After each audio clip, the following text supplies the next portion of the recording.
Good afternoon, Year 4, and here we go with arts, our first attempt. It's a bit of a shame, obviously, we couldn't do this in school, so I know you were really looking forward to this through the year. You didn't get to see my amazing sewing skills, which is a bit of a shame. Maybe some of you can do some sewing at home. But today, what we are going to be focusing on is the final stage of our mask designs. These may have changed slightly depending on the materials and resources that you have at home. That's why we're doing one sort of final draft. Okay, let's quickly recap then. What do we remember about the Maya people? Just pause this slide for a couple of minutes, see how many things you can jot down in 2 minutes. Go for it. Okay, hopefully you managed to get quite a few things jotted down there. Anything to do with the calendars or any specific traditions or the games or how the cities were always divided. Hopefully you can share lots and lots of different facts with people at home. So your Maya mask, you will be making them hopefully out of card if you've got some card at home. If not, you can maybe actually just create a bit of a collage on paper. And what a collage is, it's you don't necessarily have to glue it all down, but you can create lots of different materials all together so that we can see the mask as opposed to actually putting it over our faces and wearing them. You may have access to some of the textiles like felt or wool or cotton, maybe some feathers. You might even be able to find some in the garden or anything else that I've got here that you want to bring in from home, but that you have from home. Some parents and carers at home may also have sewing equipment. That was what we're going to be focusing on around the eyes. As you can see here, this sort of three-dimensional look, that was where we were going to do the sewing, not for the whole thing, as it would have taken us more than a couple of lessons. Okay, so maybe you can have a go at that if you have the resources.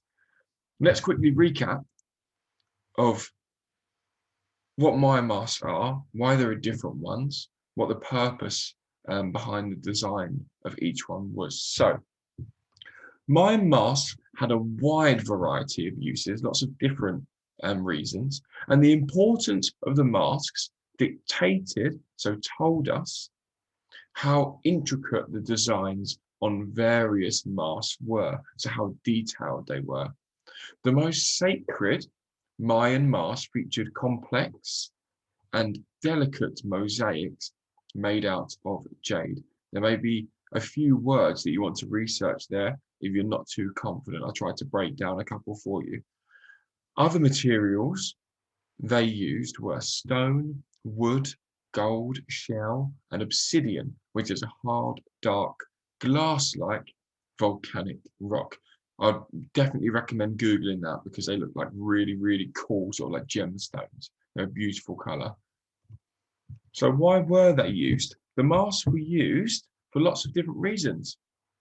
To adorn and decorate the faces of the dead, to be worn at important events, and to be worn during battle. So let's start with those battle masks.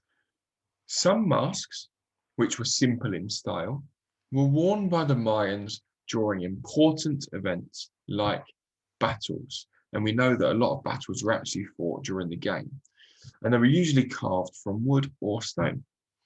So the designs of the battle masks were normally focused on darker colours, and they were worn for one of two main reasons, either to scare and intimidate the enemy, a bit like if any of you have an interest in rugby, if you look at the haka, that's sort of something that's done to intimidate the enemy before even starting the match, or in this case, starting a battle, or to protect the wearer during battle by adding spiritual power. So the thought that the gods would help them through the battle because they were wearing a battle mask. The event mask, which I remember a lot of you enjoyed looking at and designing because of all the different colours, they were designed to be worn during important events like weddings or birth ceremonies.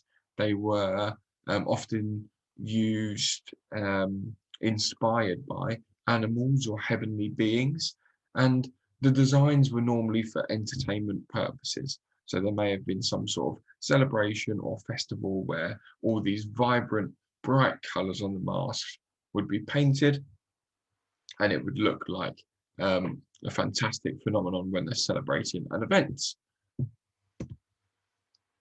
Finally, the death masks. Quite interesting, quite scary, but for you designing them, you won't be able to use quite as many colors. So I would steer you in the direction of our vibrant, decorative event masks. Okay, I'll let you read over some of this, but these, as it says in the title, these were to remember and decorate the faces of the dead, and they were seen as the most sacred. And because they were the most sacred, it was why they were the most elaborate. And what that means is the most detailed. All of the really small, intricate designs,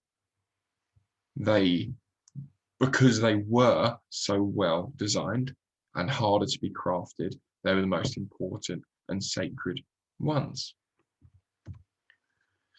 Here is a lot of inspiration for you. I know you've already had a bit of a practice. So what I would say is, before drawing it and designing it and coloring it, I would spend 5, 10 minutes, 15 minutes seeing what materials you can find around the house. Have a look in the garden. You might see some feathers.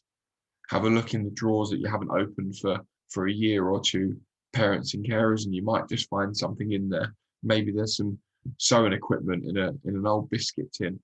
That often happens around Christmas time when you go to have some snacks and accidentally open the sewing box. So your task is on the screen there. Get creative. I cannot wait to see them. And as a challenge X, can you write a short paragraph underneath your final design describing how or why you chose those materials and how or why they will be particularly effective? I cannot wait to see these. Have fun.